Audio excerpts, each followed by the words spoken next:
Welcome student. Takshashila charitable trust સંચાલિત YouTube ચેનલમાં હું રિદ્ધિ જાની આપનું હાર્દિક સ્વાગત કરું છું.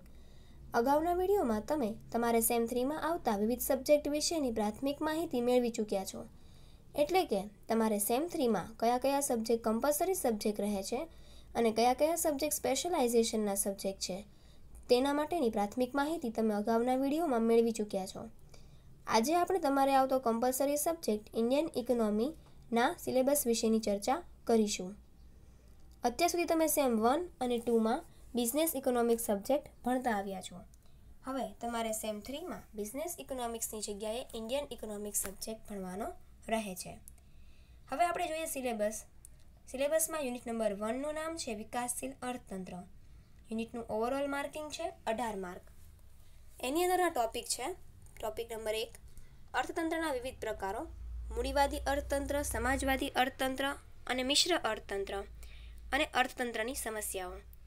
એટલે કે મૂડીવાદી અર્થતંત્ર, સમાજવાદી અને મિશ્ર અર્થતંત્ર એકબીજાથી કેવી રીતે અલગ પડે છે તેના વિશેની માહિતી. પછીનો ટોપિક છે વિકસિત અને વિકાસશીલ અર્થતંત્રનો ખ્યાલ. વિકસિત અર્થતંત્ર કોને કહેવાય અને વિકાસશીલ અર્થતંત્ર કોને કહેવાય તે વિશેનો થોડો ઘણો ખ્યાલ લેવાનો છે. પછીનો ટોપિક છે વિકાસશીલ અર્થતંત્રના લક્ષણો.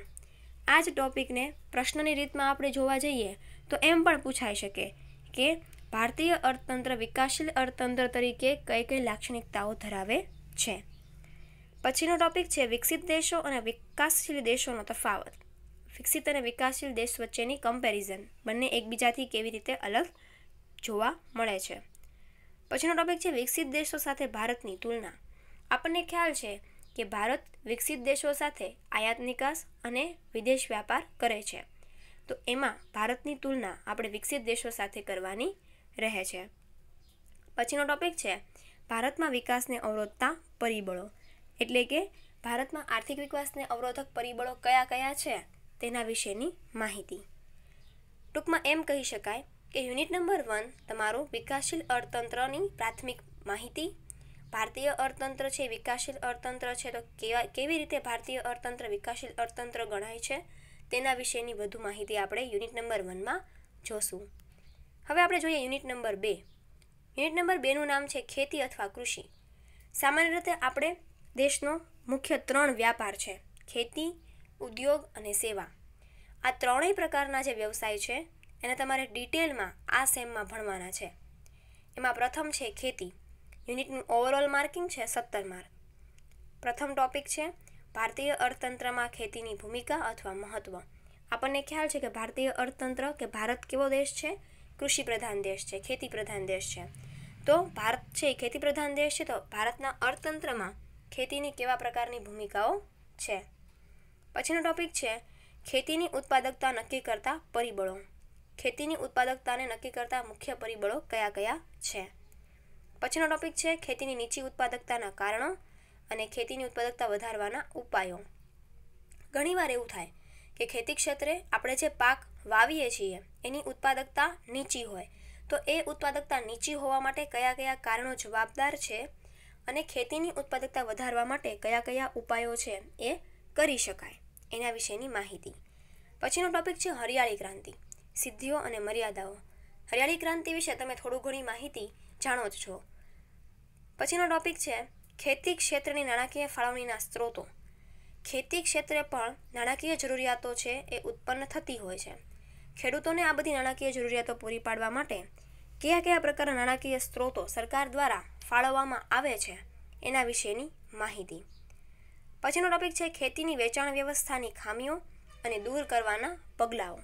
ખેતીનું વેચાણ વ્યવસ્થા, ઉત્પાદક અથવા તો ખેડૂત જ્યારે પોતાનો ઉત્પાદન અથવા પાક જ્યારે વેચાણ માટે બજારમાં લાવે છે, તો એ વેચાણ માટેની વ્યવસ્થા કેવા પ્રકારની હોય છે અને એમાં જે કોઈ પણ ખામીઓ છે એને દૂર કરવા માટે કયા કયા પગલાઓ લઈ શકાય. પછીનો ટોપિક છે સેઝ. સેઝનું ફૂલ ફોર્મ થાય છે સ્પેશિયલ ઇકોનોમિક ઝોન.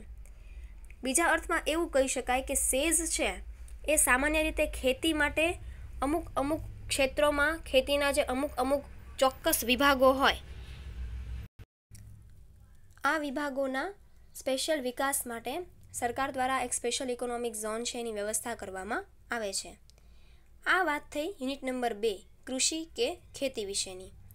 હવે આપણે જોઈએ યુનિટ નંબર 3 ઉદ્યોગો. ઉદ્યોગો યુનિટનું ઓવરઓલ માર્કિંગ છે 18 માર્ક. પ્રથમ ટોપિક છે આર્થિક વિકાસમાં ઉદ્યોગોનું મહત્ત્વ. આપણા દેશના આર્થિક વિકાસમાં ઉદ્યોગો છે એ કઈ રીતે મહત્ત્વની ભૂમિકા ભજવે છે. પછીનો ટોપિક છે ભારતમાં આર્થિક સુધારાઓ 1991 પહેલાંના. આપણને ખબર છે કે ભારતમાં આર્થિક સુધારાઓ ક્યારે આવ્યા? 1991 પછી આવ્યા. તો ઉદ્યોગો માટે 1991 પહેલાં કેવા પ્રકારની પરિસ્થિતિઓ હતી અને 1991 પછી નવી ઔદ્યોગિક નીતિમાં કેવા કેવા ફેરફારો છે એ કરવામાં આવ્યા, એના વિશેની ચર્ચા છે આપણે યુનિટ નંબર 3માં જોઈશું. પછી છે 1991ની ઔદ્યોગિક નીતિમાં તાજેતરમાં આવેલા ફેરફારો. મેં કીધું એમ કે 1991 પછી ઉદ્યોગોના વિકાસ માટે સરકાર દ્વારા ઔદ્યોગિક નીતિમાં કયા કયા ફેરફારો છે એ અમલમાં મૂકવામાં આવ્યા. પછીનો ટોપિક છે ભારતીય અર્થતંત્રમાં નાના ઉદ્યોગોનું મહત્ત્વ, પ્રગતિ અને સમસ્યાઓ. અર્થતંત્રમાં મુખ્યત્વે 2 પ્રકારના ઉદ્યોગો છે, નાના પાયાના ઉદ્યોગો અને મોટા પાયાના ઉદ્યોગો. બંને માટે સરકારે કેવા કેવા પ્રકારના વિકાસના કાર્યો કર્યા છે અને એમાં વિકાસના કાર્યોમાં જે કાંઈ પણ સમસ્યાઓ આવે છે એના વિશેની ડિટેલમાં માહિતી આપણે આ યુનિટમાં જોશું. પછી છે ઉદારીકરણ, ખાનગીકરણ અને વૈશ્વિકીકરણ. 1991 પછી જો કોઈ પણ 3 મુખ્ય સુધારાઓ હોય તો એ આ 3 મુખ્ય સુધારાઓ છે: ઉદારીકરણ, ખાનગીકરણ અને વૈશ્વિકીકરણ. આ વાત થઈ યુનિટ નંબર 3ની ઉદ્યોગો. હવે આપણે જોઈએ યુનિટ નંબર 4 સેવાઓ. યુનિટનું ઓવરઓલ માર્કિંગ છે 17 માર્ક. પ્રથમ ટોપિક છે ભારતીય અર્થતંત્રમાં સેવા ક્ષેત્રની ભૂમિકા. જેમ ઉદ્યોગ અને ખેતી ક્ષેત્રની ભારતીય અર્થતંત્રમાં શું ભૂમિકા છે, એવી જ રીતે સેવા ક્ષેત્રની પણ ભારતીય અર્થતંત્રમાં કેવા પ્રકારની ભૂમિકા છે. સેવા ક્ષેત્રને મુખ્યત્વે 4 ભાગમાં વિભાજિત કરવામાં આવ્યા છે: વાહન વ્યવહાર, સંદેશા વ્યવહાર, શિક્ષણ અને સ્વાસ્થ્ય. આ દરેકનો પ્રાથમિક ખ્યાલ, દરેકનું પ્રાથમિક મહત્ત્વ અને સમસ્યાઓ કઈ જગ્યાએ ઊભી થાય છે એના વિશેની ડિટેલમાં ચર્ચા આપણે આ યુનિટમાં જોવાની રહેશે.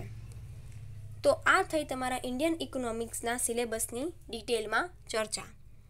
હું આશા રાખું કે તમને આ સિલેબસ છે એ વ્યવસ્થિત રીતે સમજાઈ ગયો હશે. હવે આપણે આગળના લેક્ચરમાં યુનિટ નંબર 1થી શરૂઆત કરીશું. આવા જ વધુ વિડીયો જોવા માટે અમારી યુટ્યુબ ચેનલ સાથે સંકળાયેલા રહો.